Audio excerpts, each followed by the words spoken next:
welcome back to the final part of this jig build. And I've got some clean floor. Marvellous.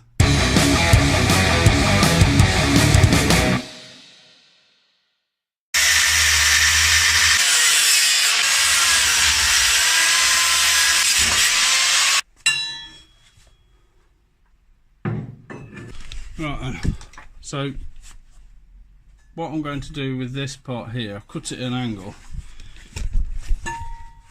which means it can fit that sort of. I need to clean it up with a grinder to get the angle right, but if I weld a plate on the top there with a captive nut, I can then drill through on top, put a bolt straight through.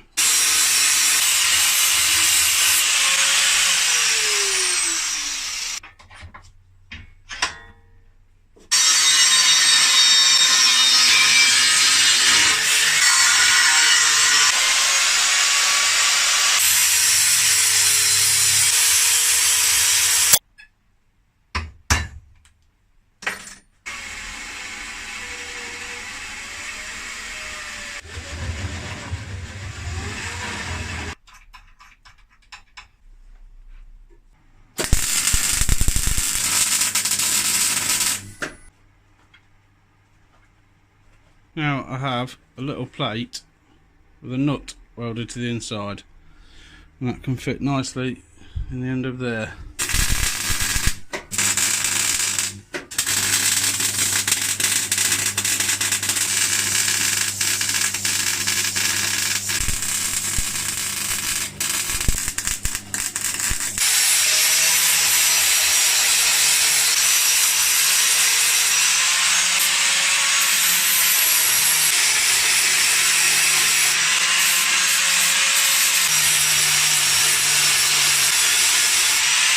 Would you look at that? It's got a nice captive nut in there, capped off, weld screen back. Marvellous. Quite pleased with that one.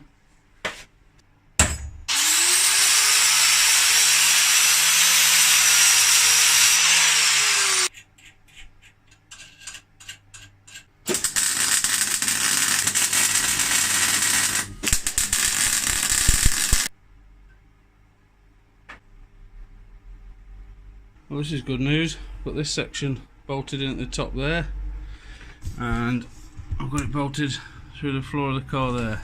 I might cut some of those off, it might aid installation and removal a little bit, but that's solid. Brilliant. I got somewhat carried away, as you can see. There's a A-frame, yeah, Mini's on its side. Now I can see what a state some of my repairs are in the floor. Got a lot of work to do. Couple of things I've not done very well with this build are getting the pivots in the right place. It's very bottom heavy. They're I think they're both too high, so I've had to use, and my clamp arrangement on the rear didn't work, so I've used this piece of uni strut to go through that, sit on that thread there just as a stop it rolling back, and I even got started fetching some of the under seal off the bottom. So a lot of work to do and an awful lot of tidying up to do in this mess. So apologies for not recording the rest of the front end assembly, but you see me build this bit. No, you didn't. This bit down here, and then I made another one of those the same, and then I made an A-frame which is exactly the same as the one I made for the other end, and I ended up using some exhaust clamps clamp the pole onto here. It seems solid enough. They were a couple of quid each. I've welded, just put some tacks, you can see them, just put some small welds either end of the base part of the clamp, just so that sits nicely and it doesn't try to slide around. And then I drilled through the box section some larger holes this side, so I could put a socket in and tighten them up. So that's it's all assembled. I made these spacer plates to go on the bottom of the subframe hole. These are M16 threaded bar. I've used M8 bolts going through the steering column hole and a subframe mount, I welded the nuts on so I could just poke the bolts through and tighten them up without having to get a spanner on the other side, so that made it a bit easier.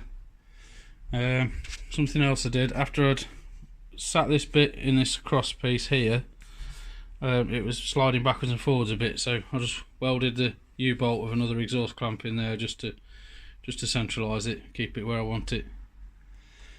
So yeah, that's it. The jig build is complete. I can carry on working on the car.